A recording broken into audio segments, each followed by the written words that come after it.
Hello, everybody. I'm Cara Tesolino from the Nassau Community Campus.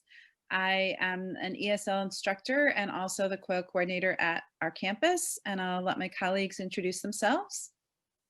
Hi there, I'm Tiffany McCory, and I am the professor in charge of Experiential Digital Global Engagement, Penn State's COIL program, and I'm also assistant teaching professor of English.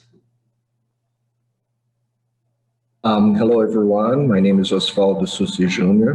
I'm an EFL professor, and at the same time, I'm a virtual exchange coordinator for our system.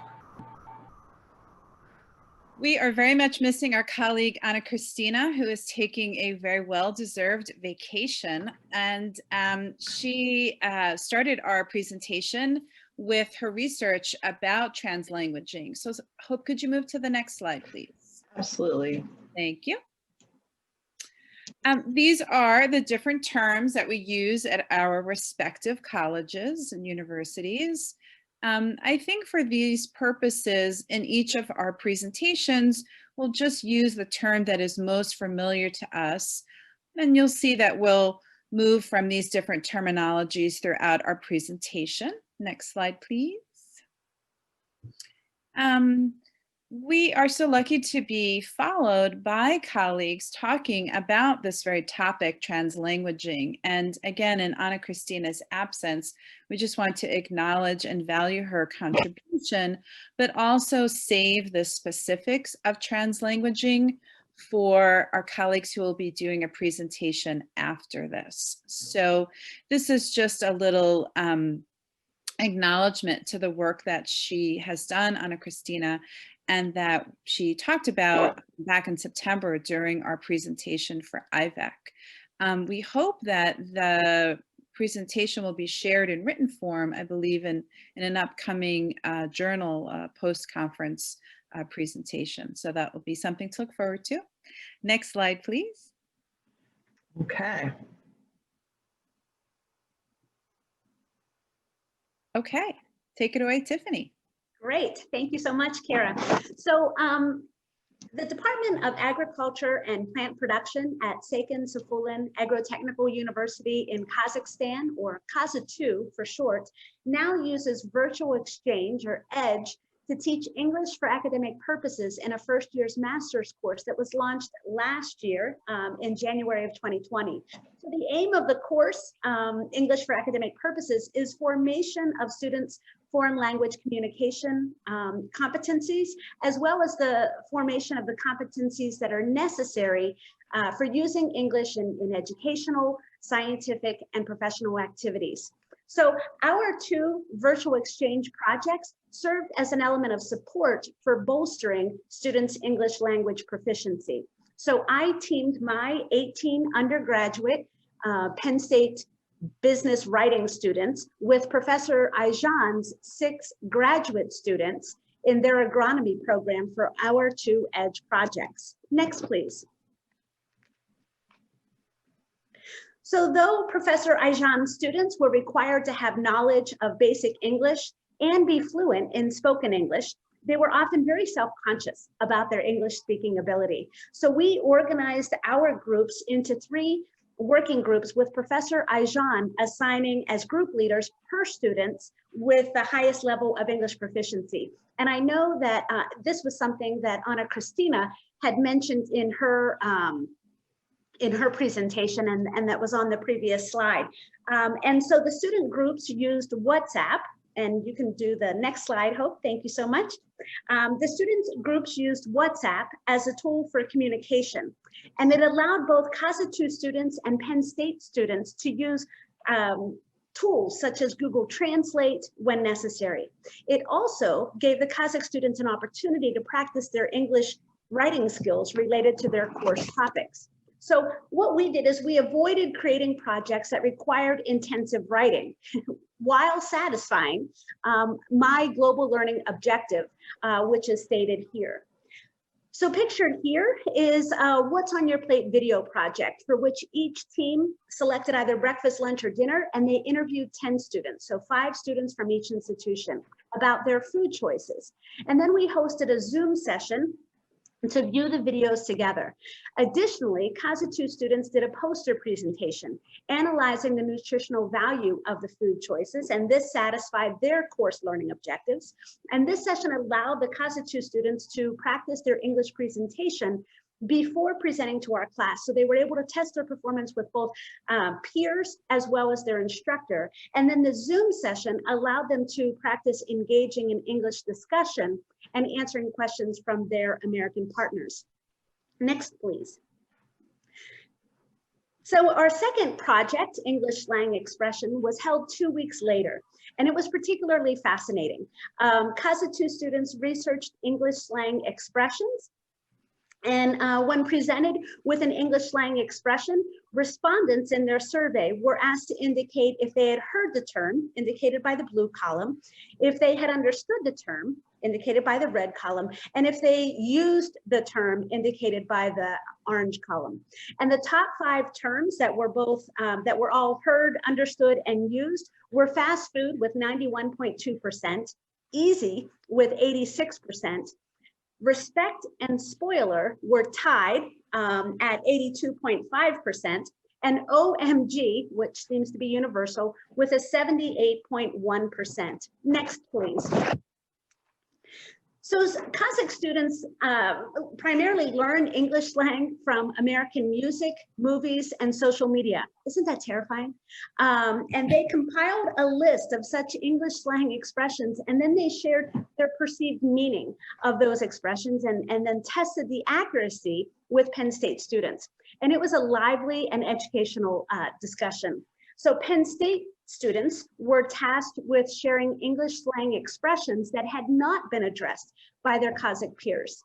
So seemingly, my faculty partner, Aijan, and I walked away the most newly informed because slang expressions seemed to cross the cultural language divide far easier than the generational divide.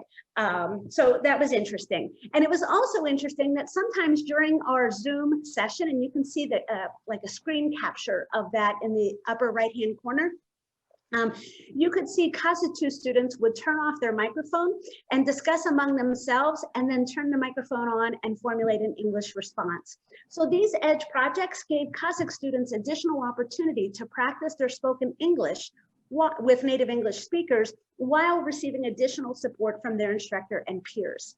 So next, Kara will share some examples from her teaching. Kara. Thanks, Tiffany. Thank you, Hope. I'm here wearing my ESL instructor hat. I teach in a program at Nassau Community College called LINK, Language Immersion at Nassau Community College. And we are so fortunate to have students from many, many, many different countries and many, many, many different languages. The purpose of our program is not to establish English as a superior language in any way, shape, or form, but rather our students come to us because they're looking to enhance their academic English, that's reading, writing, speaking, and listening, as an additional tool in their toolkit. Enhancing their knowledge of English will help them continue on their journey, their professional journey. So for example, many times we have students who had an established career in their country and for various reasons came to the United States, and they're looking to reestablish those credentials. And English immersion is the way to help them towards that goal. We have younger students who maybe did some high school here and need a little fine tuning of their English language abilities to continue on their successful path. Next, please. When we embed a COIL project in our program, we use many different tools to help our students. For example, when we use Blackboard, our partner in another country, for example, Mexico, they are able to join our Blackboard learning management system. And I know from our Blackboard administrator that they are able to use a translation feature in Blackboard to translate some of it into Spanish if necessary. Nicole, I know, has used Moodle very extensively with her COIL partners. And we all love our social media, right? Our Facebook, our Instagram. I know our students enjoy using WhatsApp and also have used Google Classroom. We love our Zoom, I think, sometimes, maybe not so much by Friday, but it is very useful. And these are some of the tools that we've used. I know that in Zoom, it's also helpful to turn on the captions feature. I know as an ESL instructor that listening and reading simultaneously boosts the comprehension for our students. So we will also use that sometimes to help everybody. When our COIL partners come to us, they are very often interested in interacting with native speakers, or also in my case, English language learners. It's a very level playing field. Everyone is there to struggle with that subject verb agreement and go like this. Next slide, please. So in the fall of 2018, my LINK students were paired with students in Tianjin Normal University in China.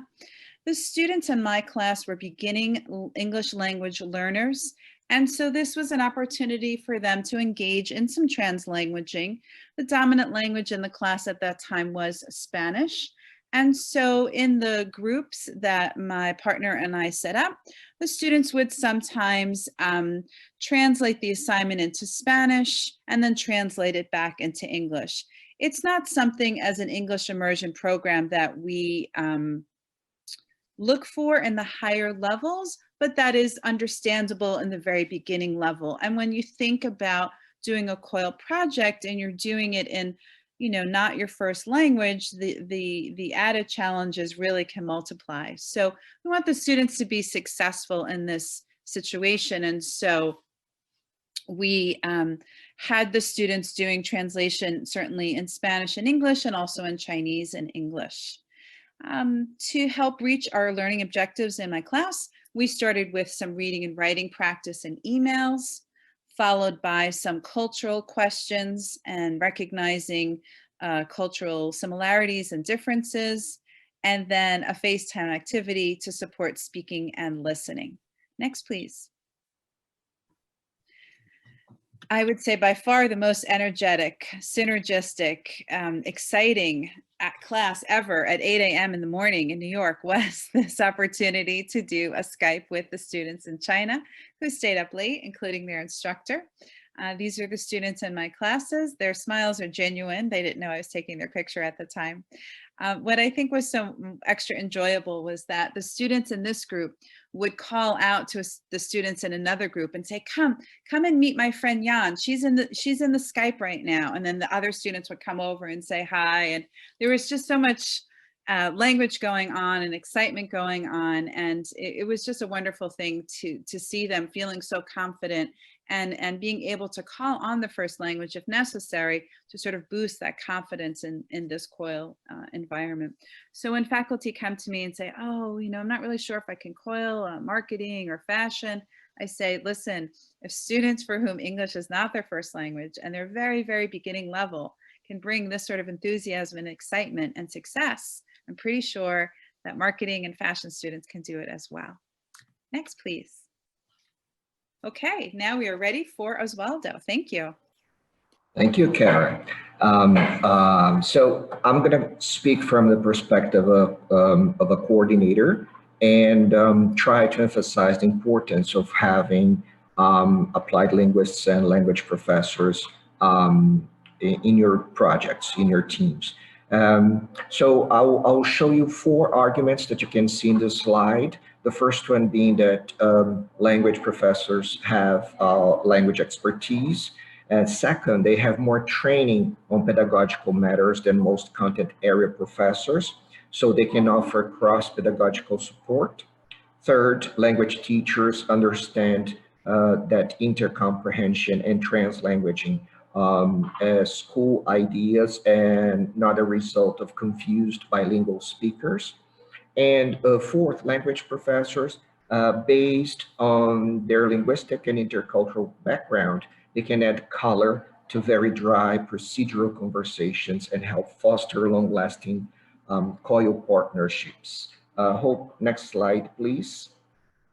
Okay, where am I here? Just a second.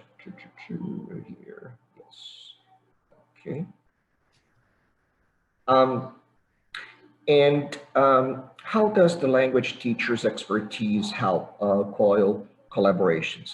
If either you or your partner are monolingual speakers, you might have more difficulties understanding the nuances of non-native speech.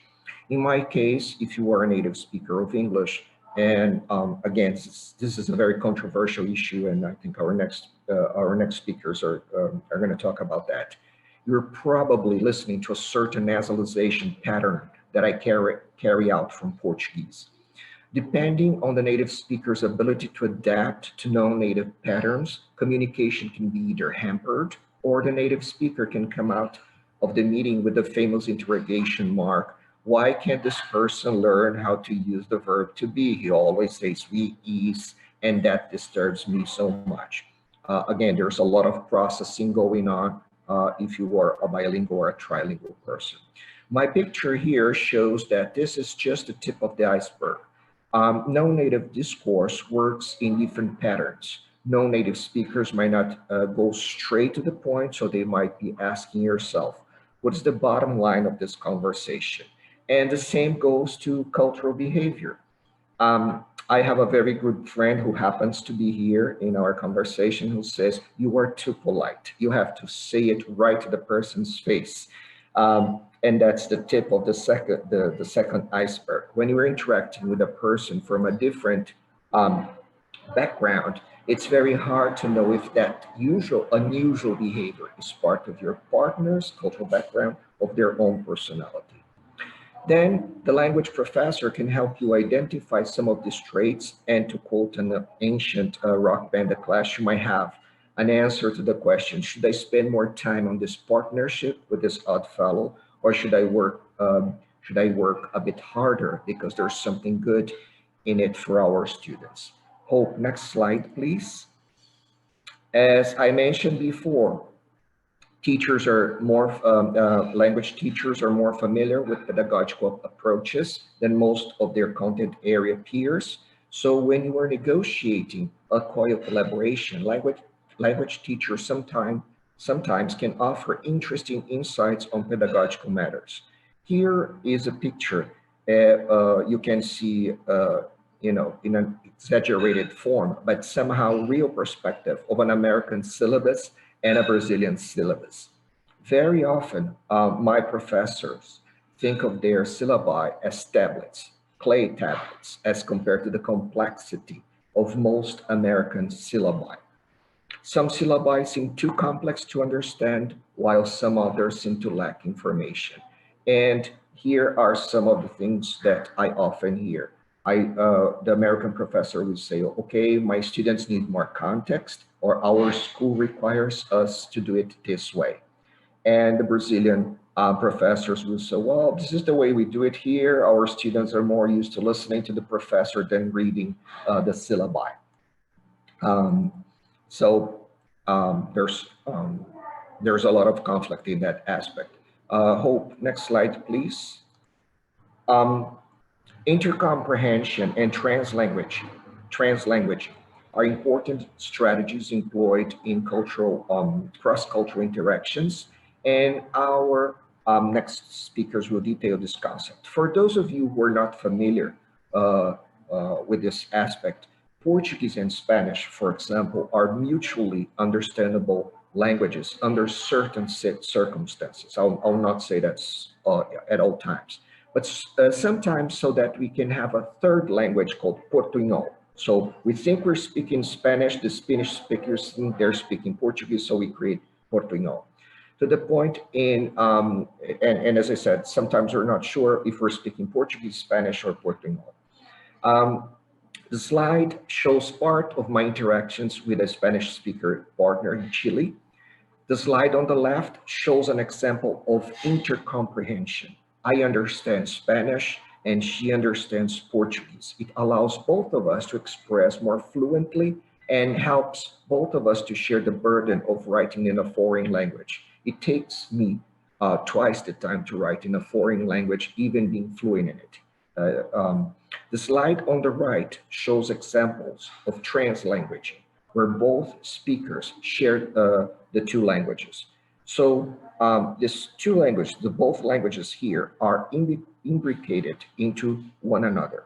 It's not simply mixing languages, but it's a clear sign that you acknowledge your partner's language and culture, and you are making an effort to work together. Here, we sometimes even use a third language. If I'm not sure about a word in Spanish, and she's not sure about a word in Portuguese, we rely on English. Um, I have a very interesting thing that happened to us uh, last week. I was looking for the word draft in English, and I came up with the word boceto, which in Portuguese sounds like a woman's genital. So I decided to not use that word, and we relied on English as our, you know, and I know that I only have 1 minute. I'll try to be as quick as I can. So in next slide, please, Hope. And finally, humor, in my personal opinion, is one of the hardest aspects of learning a foreign language and culture. There's so much involved in a simple joke that sometimes you need a specialist to decipher these linguistics and cultural puzzles. Here we have an American and a Brazilian comic strip. On the left, you have Gary Larson's The Far Side. Larson was a biologist and used animal situations to put human behavior in unusual perspectives, like comparing buzzards feasting on a prey with the way some people eat pizza. On the right side, you can see Maurício de Souza's Turma da Mônica. Cebolinha, or Jimmy Five, orders an ice cream, but his always hungry friend Magali, or Maggie, is around, so he orders two ice creams, um, one to distract her, and the other one he can have in peace. So bringing cultural insights, humor, and lightness into the conversations with your partners can be a very powerful asset in establishing partnerships, and most importantly, keeping them. Um, and I leave you with a final question. Would you rather have a video conference with someone who you enjoy talking with, or would you rather simply carry out business as usual?